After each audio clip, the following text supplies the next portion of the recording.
Hi everyone. Today I have good news and bad news. Both are about the same thing. I will contend that time does not exist. But before we talk about it, let's talk about the concept of holes. We can dig a hole in a wall, and we might say that the hole is there, but it's not. The hole is an emptiness, is the absence of something we took from the wall. What is there is not the hole. It's the limits, it's the borders of that absence of substance we call a whole. We can say that, according to philosophy, there is something we might call entities of reason. They are like mind operators. They help us reason. They don't have ontological existence. That is the case for wholes. But I think that is the case for time. What we really have, what really exists, is stuff in movement. We move through life. Our body is full of action, movement of all kinds, lots of internal action. Our mind is all the time moving around, so does our brain. People, animals, nature is all the time moving, so movement is there. But time is an entity of reason, is a mind operator. What we have is movement. The past is not there. What is real, what really exists, is what is here now, including remains, ruins from what we say from the past. But the past is not there. It doesn't exist. What we have is things that are really here, that help us think that because they are really here, we must infer that they were here in the past and then they changed in some ways.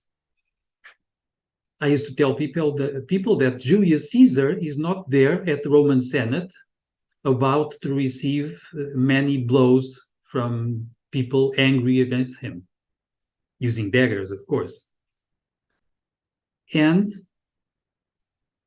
we have a tendency to make a confusion between space and time. Space is real. We have objects. We measure distances. We have this notion of effort as we go somewhere.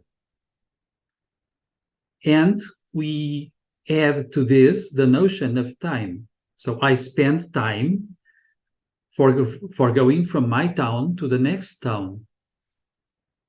But this is a measurement of the kind of movement I need to get there. I can go to the next town by step, perhaps walking, or by car or bicycle, and then I can come back. The other town will be there. My town will be here. But I cannot walk to the future and come back from the future, the same way I cannot walk to the past and come back from the past. They are not there. They don't exist. I infer that probably in the future, the sun will be born again tomorrow. Because I think that probably planet Earth will keep doing its movement around the sun and rotating also. And because of that, we will have this sensory impression of the return of the sunlight after the night. So the sun will rise again in the horizon. Okay. But the horizon where the sun is going to be born tomorrow is not there. I cannot go there and come back. Why is this important? I think this is extremely important, psychologically speaking, because we have a tendency to assume that our imagery about the past and the future is real, because there is this confusion that time in a way exists. We don't really pay attention. We don't really notice that time does not exist. It's just a perception we have of the unfolding of movements we know about. Future is a speculation. It's not there. It's not an object. It doesn't have ontological reality. But what is real to us is the imagery we built around the past and the future. Our emotional brain tends to believe that the images we make and the sensations we connect with those images about past and future, they are real. Because our emotional system works a lot with imagery and sensation. Okay, so I speculate with imagery of negative possible events in the future, and my brain responds to the imagery I built. That becomes real in my nervous system and responds to that with anxiety, sometimes with anger, sometimes with sadness, anticipating losses, and so on. I bring back from memory is here, we have traces, representations. From memory, I bring imagery of negative stuff from the past. I get angry, I rebel, I get sad, and so on. But again, it's not there.